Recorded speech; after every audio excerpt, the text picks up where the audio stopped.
Welcome back to the Global Business Report here on Arise News. Netflix is expanding its gaming experience by allowing users to play video games on their TVs using their mobile phones. Let's take a listen to their co-CEO at an event where he made that announcement.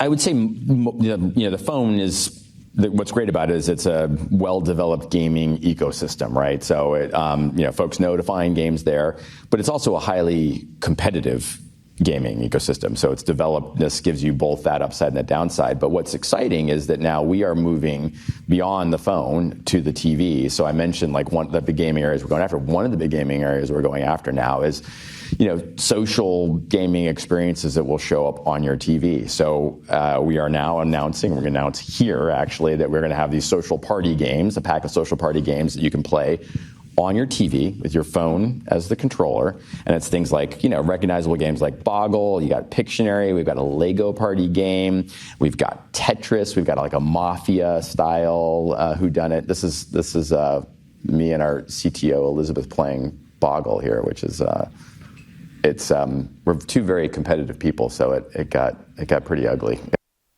All right, excited to have a video game conversation. We continue to talk to young people in Nigeria that are in tech. Michael Oscar Esio joins us. He's the founder of Africacomicade. We're going to talk video games with Michael. Michael, thanks for joining us on the show. Yeah. First of all, tell us what Africacomicade does. What do you guys do? Yeah, well, Africacomicade is a launch pad for stakeholders in the African video games, immersive and interactive media. So that's people that build video games, create animation, comics, as well as extended reality. Fantastic. How long have you guys been in operation? 6 years now. Yeah. Yeah.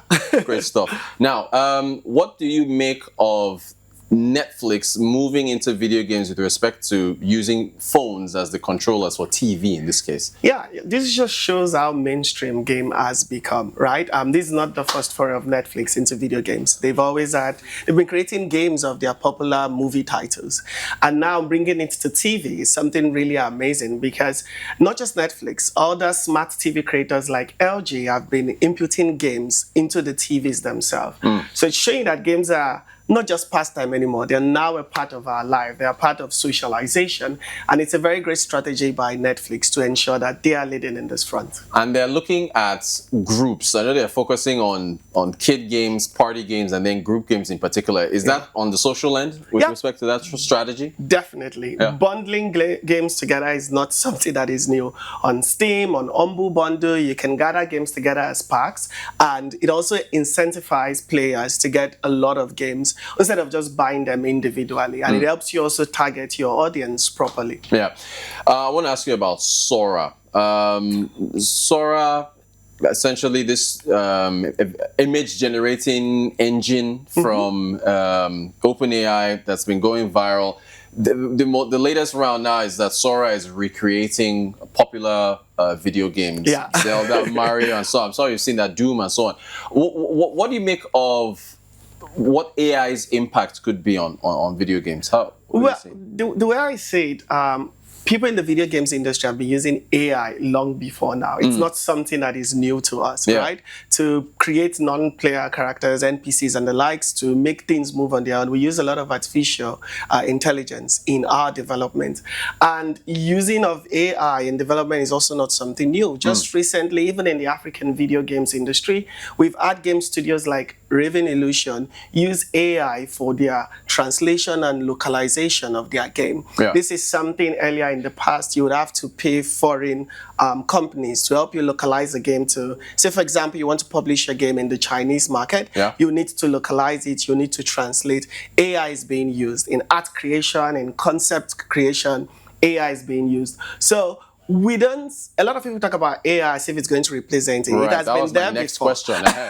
So It has been there before. It would still be here. It's basically at the end of the day still a tool. It's just like in graphics design, when Canva came in, a lot of people think graphic designers will lose their job. Right. No, it's just quicken production, reduce production costs, and also allow more people to collaborate in the process. Because unlike before where everything relies on the designer, now the designer is the expert. But other stakeholders can chip in their ideas and quickly visualize it using AI tools. That's how I said. Okay, optimistic take there. I want to ask you about everybody, I think my age, and you have to remember remember Sega. Sega is, still pretty relevant today. I want to get your thoughts on video game characters as, their brand impact, because they've signed a licensing deal with the Olympics, going to feature Sonic the Hedgehog. Sonic, of course, has been featured in 3 movies now, grossed, millions of dollars. Yeah. Are characters, video game characters, like, okay, yeah, so this is with Jim Carrey, I think so. Yeah, this is the original one. So characters still powerful brand ambassadors for video game characters. They definitely are. Video games create one of the biggest IPs in the world. We're talking about Sonic, you're talking about Mario. Almost everybody knows Mario. Right. You're talking about the Angry Bird characters as well. The same has happened with all of them. Video games create huge IPs. And the acquisition or the partnership with the Olympics shows a major leap for the video games industry.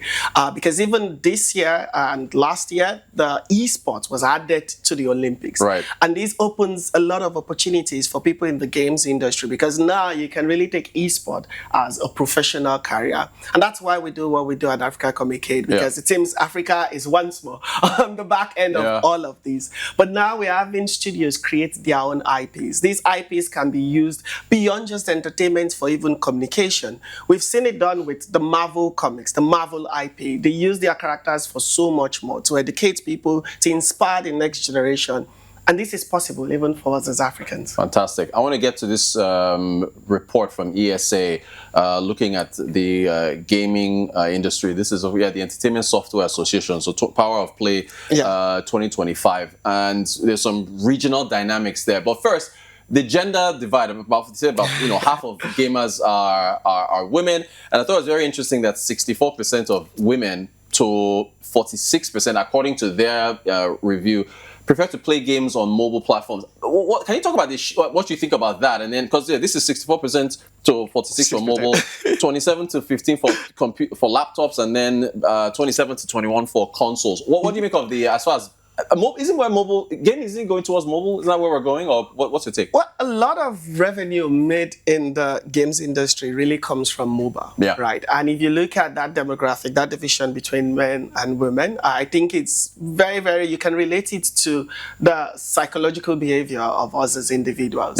Women tend to be more casual gamers, while men tend to be more competitive. That's why you see there's an increase in men on the PC gaming side, because then you're doing more competitive sports, right? But for the women, it's all about fun, it's all about engagement. I mean, we've seen lots of people play Candy Crush, Subway Surfers, Temple Run, and you look at a lot of those people they tend more to be women, right? Whereas the men are playing Call of Duty, FIFA, and all those kind of things. And FIFA is, as you know, best enjoyed on your PC. Right, so as opposed to on mobile. Okay, I do want to ask you about this stat. I thought this stat was pretty interesting in terms of, I think it was top 3 reasons.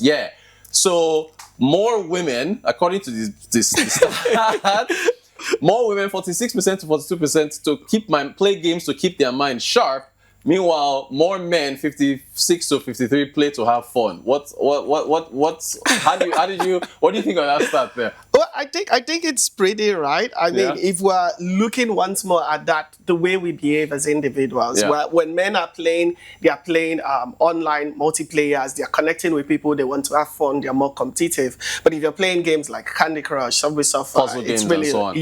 You're really trying to relax, just enjoy yourself, and also just keep your mind busy instead of thinking other things. Is that highlighted enough also with respect to the mental acuteness and how playing games keeps the mind sharp? Do you think the perception of video games is more just for fun? But I mean, I know that I remember I started years ago that if you play video games while standing, it's healthier and you keep what do you make of the mental acuteness side of it, of video games? Well, a lot of research has gone into it, and a lot of publications are coming out to really tell people the advantages of playing video games. Even in the military out there in the world, people are now using video games to train, and they're even using that to know who to recruit.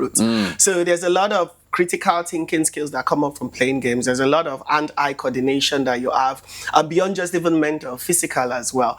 And as you know, if you look at augmented reality and the likes, games are used for fitness now. Right. All those games where you play, you move, because it keeps your body active. So a lot of research is going into it. A lot of publications and reports are going out to educate people. Because locally, there's that perception of brains rot your mind. Right. But it's really not true. Perhaps when it's done in excess, and this is the same for every other sector, movies, music. If you become an addict, it has bad, negative impact. Yeah. Great stuff. Now, this stat makes so much sense. So the report went region by region.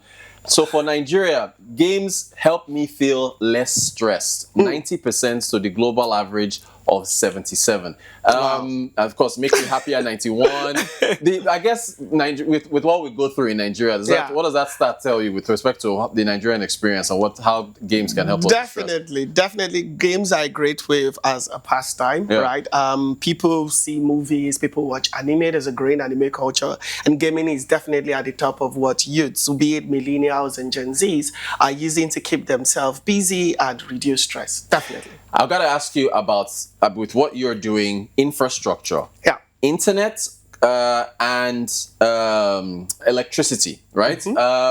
With respect to, and I'm going to get to the skills in a second, critical thinking, creativity, problem solving, and all that, which is great. We just touched on that. But if we had more reliable electricity and more internet, because we just had a report on broadband internet penetration yesterday. The executive vice chairman of the Nigerian Communications Commission, the NCC, was talking about that. Would that improve gaming or get more gamers if our internet and electricity? Well, definitely. I can say, for example, internet affects competitive gaming a lot because when you're playing with people from other countries. Right. Well, I was saying lights, you're saying internet. Sorry, keep going. See, I've already jumped to lights.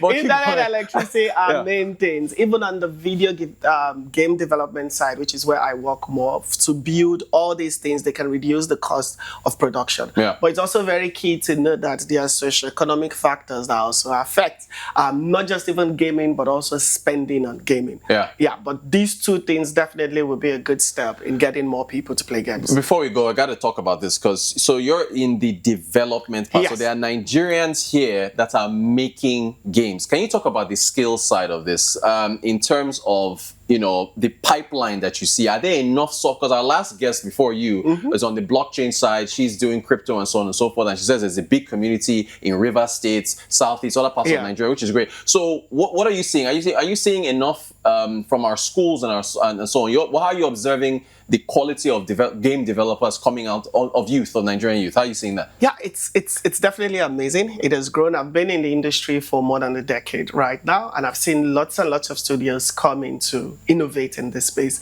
We have studios like Dimension 11, the Lux Creation Studios, the Fair Factor, Kragon, so much more, doing amazing stuff. And as to the interest of people joining the games industry, it's there. And luckily, we have stakeholders who are creating that pipeline for them. For us at Africacomicade, we have the Spark Fellowship. We have Kucheza Gaming training people with Unreal Engine. We have Gamer Labs doing a lot of amazing stuff. So not just in Nigeria, outside Nigeria, in fact, there are universities that teach gaming, especially in South Africa, like the Wits University and so much more. So it's there. The only thing we have are those infrastructural challenges. And then if we have more people getting into this field, because it's a sexy field, right? You're a game developer, everybody's like, How do you make money? Where are the job opportunities? And that's something we are doubling down on to support the existing studios, because those are the ones that would recruit. These people learning, whether we like it or not, they'll be coming out with entry-level skills, and they need where they can, try out those skills, develop them. So we are focusing more on supporting the game studios with funding, with access, so that they can scale and be able to recruit these young game developers that are coming out. And there are communities as well. Like in OAU Ife, there's an amazing community of game developers. Same in Enugu, same in the north. So they are there, but the main thing now is the opportunities for them to be able to grow. And that is what we're doubling down on with the several governments who have been helpful. I'm really happy you came on the show. This has been very informative. Thank you so much. And you're doing great work. Michael Oscar, Esio, founder, of course, of Africacomicade. Thank you so much for your time. Really appreciate it. Very encouraging stuff.